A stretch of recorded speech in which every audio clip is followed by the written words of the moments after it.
నాటి సభాధ్యక్షులు శ్రీ పిఎల్ లక్ష్మీనరసింహారెడ్డి గారు, చీఫ్ గెస్ట్ శ్రీ లక్ష్మీనారాయణ గారు, ఈ సాకేత్ ప్రణామ్ సొసైటీ సంఘ అధ్యక్షులు, కార్యదర్శులు, ప్రముఖులు, సాకేత్ సంఘంలో నివసించేవారు, ప్రియమైన విద్యార్థులు, మా కుటుంబ సభ్యులు అందరికీ నా తరపున హృదయపూర్వక అభినందనలు. మరి good morning to all of you. ఈరోజు ఈ కార్యక్రమంలో పాల్గొనే అవకాశం నాకు ఇచ్చినందుకు ఆర్గనైజర్స్ అందరికీ ధన్యవాదాలు తెలుపుతూ నాకు చాలా సంతోషంగా ఉంది. ఈరోజు ఇప్పటివరకు మాట్లాడిన విద్యార్థుల వారి జీవితంలో వచ్చిన మార్పుల గురించి తెలుసుకొని ఈ సంఘం చేసిన సేవలు ఎంత ఉపయోగపడుతున్నాయో అని మన కళ్ళ ముందు కట్టినట్టుగా కనిపించే విషయాలు విన్న తర్వాత నాకు చాలా సంతోషమైంది. అందుకని తక్షణమే నేను ఈ కార్యక్రమంలో భాగంగా ₹1,00,000 విరాళంగా ఈరోజు ఇస్తానని ప్రకటిస్తున్నాను. ఇప్పటివరకు నాకు తెలిసిన దాని ప్రకారం గత మేబీ 12 సంవత్సరాల బాబు గారు ఇక్కడ మీరు పెట్టింది 12 సంవత్సరాల ఈ సంఘ సేవలో సుమారు ₹60 లక్షల విద్యార్థులకు సాయంగా స్కాలర్షిప్స్ ఇవ్వటం అనేది చాలా గొప్ప విషయం. ఇది ఇట్లా జరగటం వల్ల సుమారు 450 మంది విద్యార్థులు ప్లస్ ఈ సంవత్సరం 93 అంటే 300 to 400 మంది విద్యార్థుల జీవితాల్లో మార్పులు వస్తున్నాయి, మనం చూస్తున్నాం, ఇంకా వస్తాయని ఆశిస్తాం. ఈ 300-400 విద్యార్థుల జీవితాల్లో వచ్చే మార్పులు మళ్ళీ వాళ్ళు కూడా ఇట్లా సహాయం చేస్తూ వాళ్ళు వేరే వాళ్లకు జీవితాలు మార్చే విధంగా ప్రయత్నం చేస్తే ఆ 400 మల్టిప్లైడ్ బై ఇంకొక 400 1,600 మంది జీవితాల్లో మంచి అభివృద్ధి విజయం సాధించే అవకాశాలు ఇటువంటి కార్యక్రమం ద్వారా మల్టిప్లికేషన్ ఫార్ములాలో అవుతూ చాలామంది జీవితాల్లో వెలుగునిచ్చే విధంగా ఈ కార్యక్రమం ఉపయోగపడుతుందని తెలిసి నాకు చాలా సంతోషంగా ఉంది. ఈ సందర్భంలో ఒక మాట ఏంటంటే, నార్మల్గా ప్రభుత్వాలే విద్య ప్రధాన భూమికగా తీసుకొని విద్యా రంగానికి సరిపోయిన చేయూత సహాయాన్ని ఇవ్వాలి.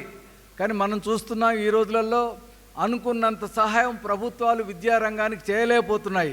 చెప్పాలంటే సరైన విద్యా పరిస్థితులు, సరిపోయిన మంది టీచర్సు, వస్తువులు లేక అన్ని రకాల పిల్లలు ప్రభుత్వ పాఠశాలలో చదువుకోకుండా కొందరు ప్రైవేట్ పాఠశాలల తరపున పరిగెడుతున్నారు. ఎందుకు? ప్రభుత్వం పాఠశాలలో వారికి సరైన విద్య లభిస్తుందనే నమ్మకం లేకనే ప్రైవేట్ విద్యా సంస్థల వైపు పరిగెడుతున్నారు. అది చాలా సంతోషమైన విషయం కాదు. ప్రభుత్వం తన ధర్మం సరిగ్గా చేయలేకపోతుంది కాబట్టి పిఎల్ఎన్ఆర్ ఎడ్యుకేషన్ సొసైటీ లాంటి సంస్థలు చాలా సహాయం చేసి విద్యా రంగంలో ఇటువంటి సహాయాలు చేసే అవకాశాలు చాలా మెండుగా ఉన్నాయి. మీరు ఆ గ్యాప్ వాయిడ్ని మీరు ఫిలప్ చేస్తూ ప్రభుత్వం చేయలేని బాధ్యత కొంత స్వచ్ఛంద సంస్థలాగా మీరు ముందుకొచ్చి చేస్తున్నారంటే చాలా గొప్ప విషయం. మేము అందరినీ మిమ్మల్ని అభినందిస్తున్నాం. చాలా సంతోషకరమైన విషయం.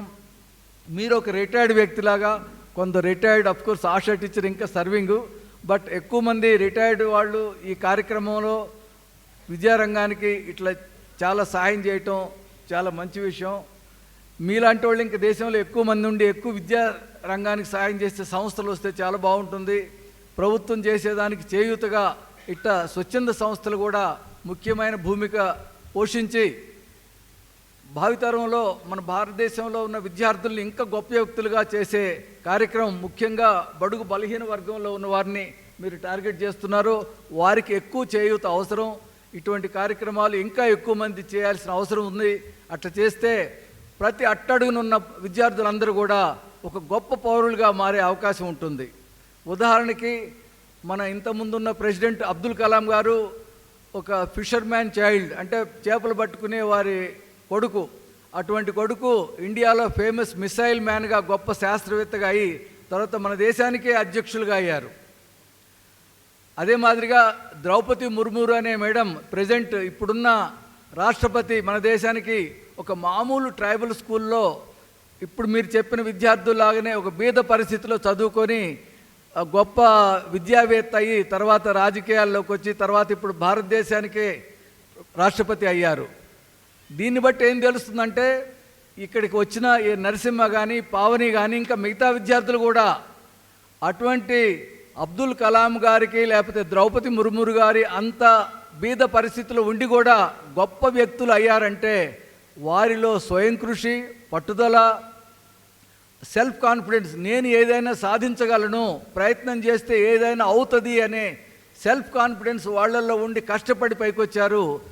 ఈ స్కాలర్షిప్స్ తీసుకున్న ఈ సంస్థలో 350 మంది, 400 మంది కూడా ఆ రెండు గొప్ప వ్యక్తుల్లాగా మనమెందుకు కాకూడదు అని మీరు ప్రయత్నం చేసి పోటీ చేస్తే మీరు కూడా గొప్ప శాస్త్రవేత్తలు, సైంటిస్టులు, teachers, doctors, engineers, police officer, anything is possible. దాని గురించి మీలో మీ మీద, మీ కృషి మీద, మీరు విజయం సాధించాదనే పట్టుదల మీద, మీ నమ్మకం మీద మీ విజయం ఆధారపడి ఉంటుంది. అట్లాంటి మీరు ప్రయత్నం చేస్తే ఇట్లాంటి పిఎల్ఎన్ఆర్ సొసైటీ ఆర్ ఇంకొక సొసైటీ, మా బోటోళ్ళని ఎవరైనా ముందుకొచ్చి మీకు సహాయం చేస్తాం, సహకారాలు అందిస్తాం. కానీ మీలో మీకు ఆ సొంత నమ్మకం, పట్టుదల, కృషి ఉంటే మీరు ఫలితం సాధించవచ్చు అని విషయాన్ని మీ అందరికీ గట్టిగా చెప్తున్నాను. రెండో విషయం ఏంటంటే, ఇప్పుడు ప్రపంచం మొత్తంలో భారతదేశం అన్నిటికన్నా వేగంగా అభివృద్ధి అయ్యే దేశంగా ప్రపంచమే గుర్తించింది. మన దేశంలో చదువుకున్న విద్యార్థులు ప్రపంచంలో ఉన్న ఎంఎన్సీస్, మల్టీనేషనల్ కంపెనీ అన్నిటికీ మెజారిటీకి చీఫ్ ఎగ్జిక్యూటివ్ ఆఫీసర్స్ అయ్యారు. ఎట్లా? వాళ్ళు కూడా కొందరు మీలాగనే కష్టపడి పరిస్థితులలో చదువుకొని అమెరికా, ఇతర దేశాలు వెళ్ళి తర్వాత విద్యను అభ్యసించి కష్టపడి కృషితోటి వాళ్ళు ప్రపంచాన్నే జయించే మాదిరిగా పెద్ద కంపెనీలకి చైర్మన్, మేనేజింగ్ డైరెక్టర్, CEO లాగా అయ్యారు. ఇది భారతదేశం మంచి అభివృద్ధి చెందుతున్న తరుణంలో మీరు యువకులుగా ఉండి మంచి విద్యార్థులయ్యి భారతదేశం అభివృద్ధి బాగా చేయి ప్రపంచంలో 1వ 2వ స్థానం అయ్యే అవకాశాలు ఉన్న పరిస్థితిలో మీరున్నారు. కాబట్టి మీరు కష్టపడితే భారతదేశం వేగంగా పోయే పురోగతిలో మీరు పాల్గొంటారు. మీకు ఒక ఫాస్ట్ మూవింగ్ ట్రైన్లో సీట్ దొరికినట్టుగా మంచి ట్రైన్ స్పీడ్కి పోతున్నప్పుడు మీరు లక్కీగా ప్లాట్ఫామ్ మీదకి వచ్చి ఉన్నారు. దేశం అభివృద్ధి చెందే టైంలో మీరు ఆ ట్రైన్లో ఎక్కగలిగితే, మీ ట్రైన్ ముందుకెళ్తే మీ జీవితాలు మారిపోతాయి. భారతదేశం ఎంత తొందరగా అయితే అభివృద్ధి చెందుతుందో మీ వ్యక్తిగత జీవితాలు, మీ కుటుంబాలు కూడా ఆ అభివృద్ధిలో పాల్గొని మీరు గొప్ప వ్యక్తుల్లాగా, ఈ పావనిలాగా లేకపోతే నరసింహలాగా వాళ్ళు ఇంకా గొప్పగా, మిగతా వాళ్ళు కూడా అలా మాదిరిగానే అవుతారని నాకు నమ్మకం ఉంది. కాబట్టి మీరందరూ మీ మీద మీకు సొంత నమ్మకం ఉండాలి, self confidence and belief, and మీరు హార్డ్ వర్క్ చేయాలి. చేస్తే మీరు ఏదైనా సాధించగలరు. ఈ అవకాశాన్ని మీరందరూ బాగా ఉపయోగించుకొని మీ జీవితాలు మారిన తర్వాత మీరు కూడా దాతల్లాగా, కొందరు ఆల్రెడీ 30 మంది విద్యార్థులు వారి జీవితాల్లో వారు సెటిల్ అయిన తర్వాత, ఉద్యోగాలు వచ్చిన తర్వాత డొనేషన్ ఇస్తున్నారని తెలిసింది. మిగతా వాళ్ళందరూ కూడా ఈ కార్యక్రమం నేను వేరే చోట చూడలేదు అండి. ఒక అభివృద్ధి అయిన తర్వాత అదే సంస్థకి మళ్ళీ డొనేషన్ ఇవ్వటం అంటే రీప్లాంటింగ్, పెరిగిన చెట్టుకే మళ్ళీ నీళ్లు పోసి చెట్టును బాగా పెంచాలనే ప్రయత్నం చేయటం చాలా మంచి సంతోషకరమైన విషయం. ఇప్పుడు వచ్చిన పాప పావని అనౌన్స్ చేసింది, తను కూడా ఇంకా రెగ్యులర్గా డొనేట్ చేస్తానని. మిగతా విద్యార్థులు కూడా ఉద్యోగాలు వచ్చిన తర్వాత మీరందరూ కూడా అలానే చేయాలని నేను మీ అందరికీ విజ్ఞప్తి చేస్తున్నా. ఇట్లా చేస్తే ఈ కార్యక్రమం ఉద్దేశం ఫలప్రదం అవుతుంది. ఈ పిఎల్ఎన్ఆర్ సొసైటీ చేస్తున్నందుకు ఎన్నో మొక్కలు పెద్ద చెట్లు అయ్యి ఒక వనంలాగా మారిపోయి దేశం అభివృద్ధిలో ముఖ్యమైన ఫ్లవర్స్ వచ్చే చెట్లులాగా మారుతాయి. అది దేశానికి, మనందరికీ, మన కుటుంబాలకి చాలా సంతోషం, గొప్ప విషయం అవుతుంది. మీరందరి జీవితాలు సుఖంగా, సంతోషంగా బతకగలుగుతారు. With these words I wish you all the best. Please work hard and rise to the occasion. Be great citizens of this country. Thank you very much. బాగా థ్యాంక్ యూ.